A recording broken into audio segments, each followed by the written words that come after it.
Planning is a long-term, dynamic process, and planning takes various stages.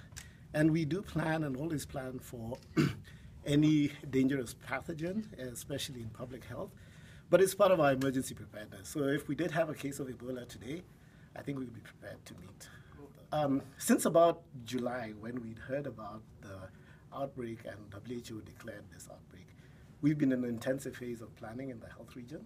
We've met weekly, and we've actually come up with a written plan. The departments are fleshing out the specific issues that they have to deal with. An Ebola incident is, as you've seen in our neighbors to the south, once it enters a healthcare setting, it affects everybody who works in that healthcare, from the medical staff to the housekeeping staff. It really has a significant impact. So really planning for a big system like ours takes time. So we've gotten the plan written. And the first things we did was we planned on how to receive and recognize an Ebola case. I think if you recognize the Dallas situation, which we monitor and follow closely, lack of recognizing a case of a patient who comes in from travel can have very serious consequences.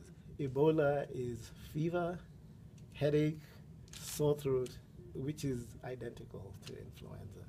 But the most important difference is you need to have had a history of either being in the countries where there's an outbreak or having had contact with someone who's had Ebola.